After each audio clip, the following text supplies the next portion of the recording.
ये साल কাপ নাম দে প্রথমে কেকেআর আর এখন সিএসকে। আরসিবি পর পর দুটি অ্যাওয়ে ম্যাচ জিতে টেবিলের শীর্ষস্থানে অবস্থান করেছে, আর চেন্নাই থালা ফরে রিজেন্ট সিএসকে 7 নম্বরে অবস্থান করেছে। সিএসকের এত বাজে অবস্থাতেও ধোনি 9 নম্বরে ব্যাট করতে নামছে। Is it justify?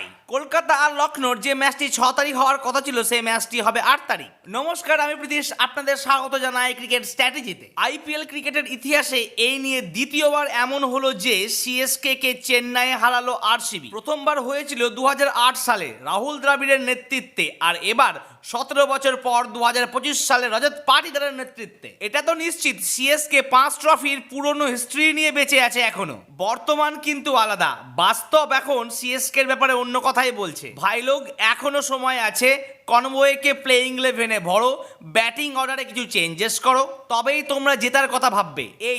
এই একটি প্লেয়ার নূর মোহাম্মদ ছাড়া সিএসকের কোনো প্লাস পয়েন্ট নেই এই বছরে। আর ধোনি, তার কথা কি বা বলবো, সে হয়তো শুধু স্ট্যাম্পিং করার জন্যই ম্যাচে নামে। সে হয়তো এটাও চাই যে তার আগে যেন পাথিরানা ব্যাট করতে নামে। ধোনির ব্যাটিং ফর্মের কতটা বাজে অবস্থা তা তার এগেনস্টে ফিল্ডিং সাজানো দেখে বোঝা যাচ্ছে। তবে হ্যাঁ, তিনি হলেন most run গেটার for CSK in IPL. তিনি রান করলেন 4695। কি দুর্বিষহ অবস্থা দেখুন সিএসকের, এতগুলো ক্যাচ মিস। ভাবতে পারছেন রজত পাটিদারের 3-3টে ক্যাচ মিস, আর কাদের হাতে?